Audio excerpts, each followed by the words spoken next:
Film dibuka dengan seorang pria tua dan mabuk, bernama vlogger yang menggali kuburan yang memiliki tanda keagamaan.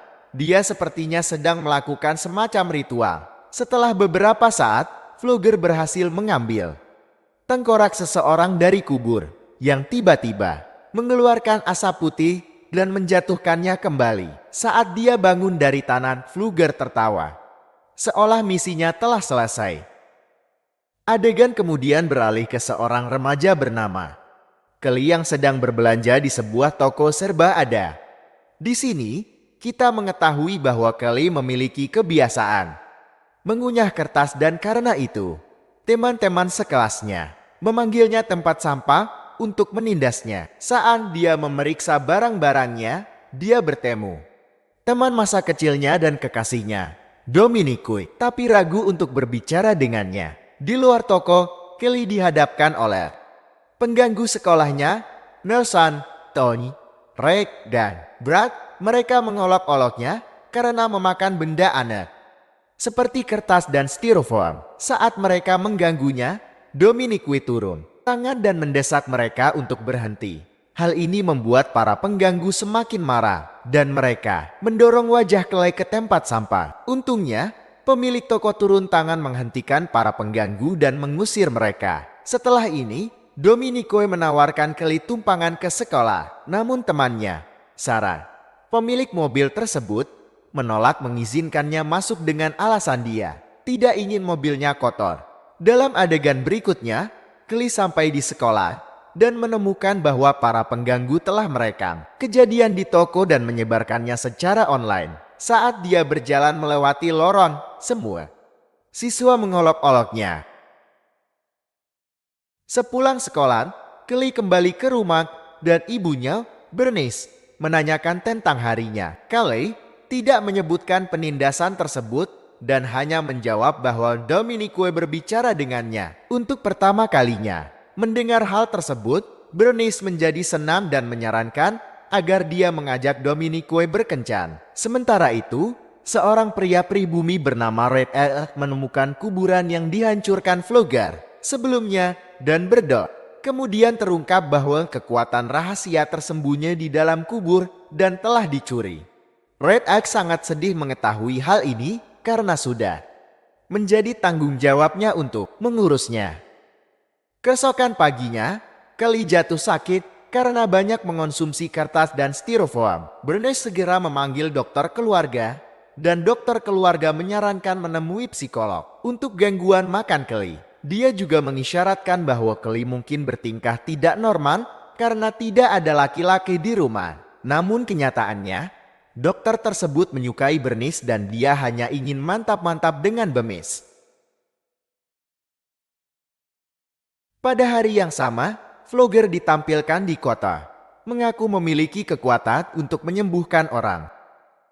Ia mendemonstrasikannya dengan meredakan nyeri sendi seorang wanita tua. Secara kebetulan, Bernice juga ada di sana dan dia terkesan dengan keahliannya. Percaya bahwa dia mungkin membantu Kelly, dia mengundangnya ke rumahnya. Saat Bernice melangkah pergi untuk mengambil mobilnya, Riddle menemui vlogger dan memberitahunya bahwa kekuatan itu tidak dimaksudkan untuknya. Dia juga menawarkan untuk membantunya menghilangkan kekuatan penyembuhannya. Namun, vlogger menolak dan terjadi perkelahian di mana Red Elk akhirnya melukai dirinya sendiri. Hal ini disebabkan oleh kekuatan yang diterima vlogger dari kubur yang melindungi pemiliknya. Red Elk kemudian memperingatkan vlogger tentang konsekuensi dari kekuatan tersebut, tetapi vlogger mengabaikannya dan pergi.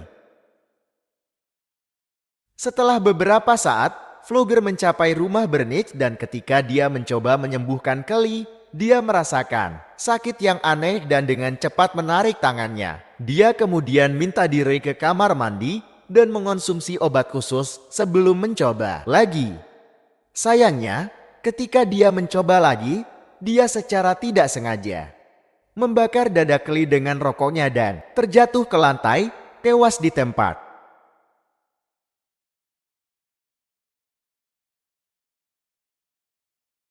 Anehnya, saat vlogger meninggal, kondisi Kelly membaik dan dia berdiri, merasa cukup energik.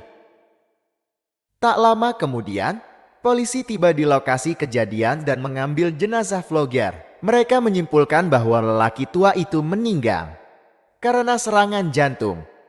Selanjutnya, Kelly menyadari bahwa luka bakar di dadanya telah sembuh secara ajaib dan dia juga mengalami beberapa perubahan fisik.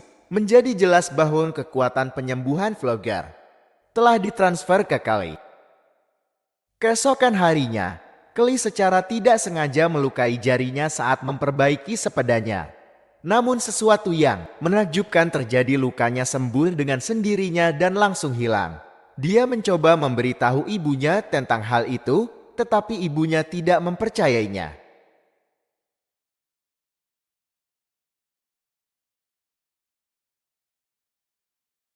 Dalam perjalanan ke sekolah, dia bertemu Dominique dan Sarah, yang tercengang melihat dia terlihat lebih sehat. Setelah mereka pergi, saudara laki-laki Nelson, Reid, mendekati Kelly dan mulai memukulnya tanpa alasan. Anehnya, saat dia meninju perut Kelly, Reid merasakan sakitnya, sementara Kelly tetap tidak terluka. Reid bahkan mencoba melukai Kelly dengan balok kayu, namun tidak berhasil dan dia akhirnya melukai dirinya sendiri. Memahami bahwa dia tidak bisa mengalahkan Kelly, Reid kemudian melarikan diri dengan memar di wajahnya. Malamnya, Gus, ayah Reid dan pelatih sepak bola di sekolah, mengunjungi rumah Kelly untuk mencari tahu apa yang terjadi pada putranya. Kelly menjelaskan bahwa Reid datang untuk memukulnya, tetapi dirinya sendiri terluka. Gus tentu saja tidak percaya akan hal tersebut dan berdebat dengan Bernice. Namun, Bernice mendesak Gus untuk pergi dan menutup pintu di hadapannya. Akhirnya, setelah dia pergi, Kelly menceritakan kepada ibunya tentang kemampuannya menahan rasa sakit, memastikan tidak ada yang bisa menyakiti mereka lagi. Ia membuktikannya dengan menahan panas pemantik rokok yang tidak membahayakan telapak tangannya. Keesokan harinya di kelas, imajinasi Kelly menjadi liar saat dia menemukan ikat rambut Dominique dan membayangkan dirinya dan dia menjadi akrab. Dia juga mulai memikirkan Sarah dalam pertemuan bertiga. Anehnya, sensasi tersebut mulai memengaruhi Dominique dan Sarah di kehidupan nyata. Kedua gadis tersebut merasakan sensasi aneh di tubuh mereka, sehingga menimbulkan reaksi yang tidak terduga. Sarah bahkan berteriak kegirangan di dalam kelas.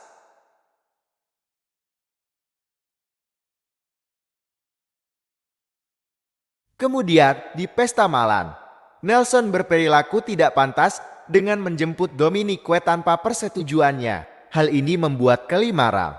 Jadi dia menghadapkan Nelson dan mendesaknya untuk menjatuhkan Dominique. Namun saat anak-anak itu hendak bentrok, Gus turun tangan dan memisahkan mereka.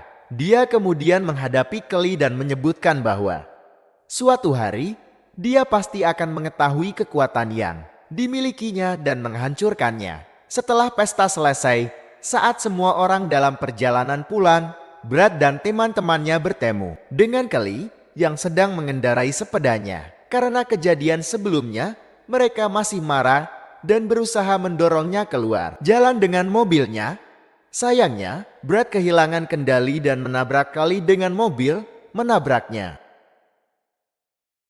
Dampaknya nampaknya parah, namun ketika asapnya hilang, ternyata tengkorak Brad telah hancur, menyebabkan kematiannya sementara Kelly tidak terluka.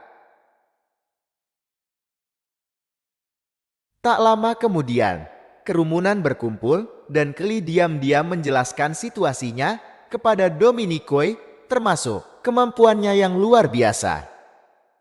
Nelson dan teman-temannya berbohong kepada polisi, mengklaim bahwa Brad banting setir untuk melindungi Kelly karena dia bersepeda di tengah jalan. Namun, penyelidikan awal oleh petugas polisi Adelaide membebaskan Kelly dari segala kesalahan. Di sisi lain, Reid mengetahui kematian vlogger dan mengunjungi makamnya. Menganalisis tanah, Dia menyimpulkan bahwa Flugger kehilangan kekuatannya sebelum mati. Setelah mendengar tentang keselamatan Kelly setelah ditabrak mobil, Red Elk mengunjunginya di tempat kerjanya. Dia menghadapkan Kelly tentang kekuatannya dan setelah sedikit ragu, Kelly mengaku dirawat oleh Flugger. Keesokan harinya, Kelly dan Dominique sedang makan siang di kafe dan mengobrol tentang film. Kenyataannya, Dominique juga menyukai Kelly dan berharap dia mengajaknya menonton film malam. Untungnya, dia melakukan hal itu dan keduanya setuju untuk segera menonton film. Di saat yang sama, Nelson dan teman-temannya kesal melihat Kelly menjalani hidupnya dengan begitu mudah. Mereka memutuskan untuk membalas kematian berat dan memberinya pelajaran.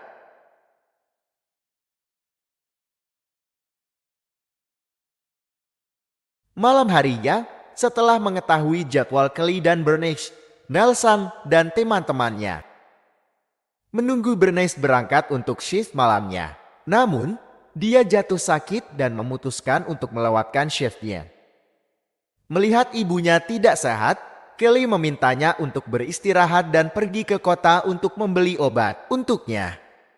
Melihat sebuah mobil melaju pergi, Nelson dan kelompoknya salah mengira Kelly sebagai Bernice dan memutuskan untuk menakutinya. Mereka memasang rumah trailer Kelly ke truk mereka dan menariknya dengan kekuatan penuh. Dengan Bernice masih di dalam, mereka secara tidak sengaja menyeret trailernya, membuatnya terjatuh dari sofa. Rantainya tidak terlepas dengan benar, sehingga kelompok tersebut meninggalkannya di dalam truk setelah merusak trailernya. Karena itu, pipa gas di dapur pecah dan memenuhi rumah. Terkejut, Bernice mencoba keluar rumah, namun tersandung lampu dan jatuh ke lantai. Sayangnya, lampu tersebut terbakar dan gasnya menyala, sehingga menyebabkan ledakan besar.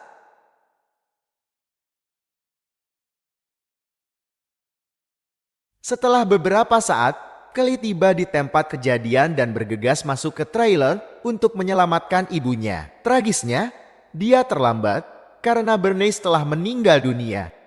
Pengalaman traumatis tersebut sangat mempengaruhi Kelly dan dia berduka atas kematian ibunya di dalam apoy. Setelah beberapa saat, petugas Adler melihat bekas luka bakar di tubuh Kelly dan membawanya ke rumah sakit. Dalam adegan berikutnya, Red Elk mendekati Adler di rumah sakit dan memberitahu dia tentang kekuatan unik Kelly. Dia menyarankan untuk mendiskusikan masalah ini dengan Kelly, namun Adler menganggap tidak pantas untuk mempelajari cerita rakyat kuno selama periode yang penuh tantangan dalam kehidupan Kelly. Memahami situasinya, Red Elk meminta Adler untuk menghubungi saat waktunya tepat.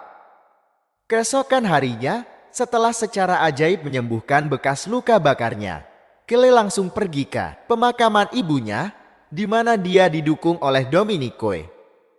Dia meyakinkannya bahwa menangis tidak membuatnya lemah dan ibunya akan selalu bangga padanya. Kelly kemudian mengungkapkan rencananya untuk meninggalkan kota yang mengecewakan Dominique dan setelah berbagi ciuman yang menyentuh hati, dia pergi. Setelah itu, Kelly mengunjungi makam Flugger di pemakaman yang sama dan mulai memakan rumput liar yang tumbuh di sana. Ia berharap hal itu bisa menghilangkan kekuatannya. Namun, begitu dia mengunyahnya, dia merasa mual dan mulai muntah. Saran yang kebetulan berada di dekatnya menyaksikan semuanya dari kejauhan.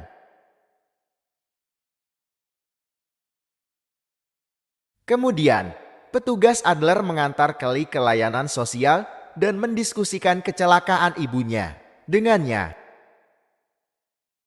Mengetahui bahwa trailer tersebut jatuh sebelum ledakan gas, Kelly menjadi yakin bahwa itu bukan kecelakaan dan seseorang dengan sengaja menariknya untuk merusak penyangga. Pada saat yang sama, Nelson dan teman-temannya sedang mengemudikan truk mereka, tidak menunjukkan penyesalan atas tindakan mereka. Mereka menuju ke tepi sungai untuk melepas penat. Dalam perjalanan, mereka bertemu Adler yang mengantar Kelly keluar kota dan mengejeknya. Ketika Kelly melihat truk tersebut, dia segera menyadari bahwa merekalah yang bertanggung jawab atas kematian ibunya. Oleh karena itu, tanpa membuang waktu, dia melompat keluar dari mobil yang bergerak dan diam-diam mengejar mereka hingga ke kolokan sungai. Kemudian, saat Tucker berenang dan yang lain sambil bercanda melemparinya dengan batu, Kelly perlahan meraih kemeja Tucker dan menggunakannya untuk mencekik dirinya sendiri. Hal ini menyebabkan Tucker kesulitan bernapas dan tetap bertahan. Pada akhirnya, dia tenggelam di sungai saat Nelson dan yang lainnya melihatnya dengan ngeri. Mereka segera bergegas membantunya, tetapi sudah terlambat. Pelaku intimidasi telah meninggal. Kelly kemudian dengan arogan mengungkapkan dirinya bertanggung jawab atas kematian Tucker. Dia mencoba mengambil baju Nelson, tapi saat itu, petugas Adler tiba di tempat kejadian. Kelly dengan cepat melarikan diri untuk menghindari masalah, dan para pengganggu mencoba yang terbaik untuk menjelaskan apa yang terjadi. Namun, Adler merasa cerita itu sulit dipercaya dan dia malah mulai mencurigai mereka atas pembunuhan teman mereka. Malam itu, Kelly bertemu Dominique dan mengakui rencananya untuk membalas kematian ibunya. Namun, dia berpendapat bahwa membuat Nelson dan yang lainnya mengaku lebih baik daripada menggunakan kekerasan. Kelly juga menyetujui kata-katanya dan mereka berbagi momen bersama. Keesokan harinya, Kelly dengan sengaja memprovokasi salah satu pengganggu, Tony, di kelas kimia, berharap membuatnya mengakui pembunuhan Bernice. Pada awalnya, si pengganggu mengendalikan dirinya sendiri, tetapi ketika Kelly mengolok-olok pacarnya, Sarah, dia kehilangan ketenangannya dan melemparkan cairan asam ke arah Kelly. Sayangnya, karena kekuatannya, Tony akhirnya membakar dirinya sendiri dan mati di tempat.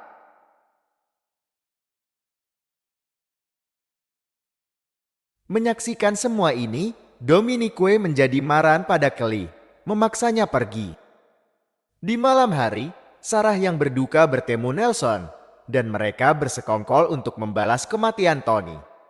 Di sini, dia memberitahu dia tentang pohon anggur dari kuburan yang membuat Kelly muntah. Bersama-sama, mereka kemudian menuju ke kuburan untuk mengambilnya dan menggunakannya sebagai senjata melawan Kelly.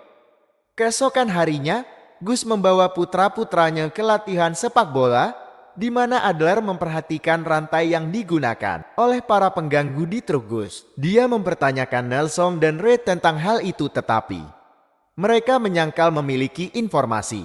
Saat itu, Kelly tiba di tempat latihan dengan Borlistrom mengenakan pakaian Nelson. Dia kemudian mengancam akan melukai dirinya sendiri sampai Nelson mengakui kejahatannya. Namun, si pengganggu sudah bersiap dan dia telah membawa jus ganjil dari kuburan. Saat Kelly mulai mengebor, Nelson menyemprotkan jus gulma ke tubuhnya, menghentikan kemajuannya. Sejenak, Adler memohon pada Kelly untuk berhenti, tapi dia berlutut menyakiti Nelson sampai dia mengaku. Saat itu, Dominique datang, meyakinkan Kelly untuk menghentikan aksinya. Di tengah kekacauan, Gus mencuri pistol dari Adler dan karena marah menembak Kelly. Nasib buruknya, dia dan Nelson tertembak sebagai balasannya dan keduanya mati di tempat.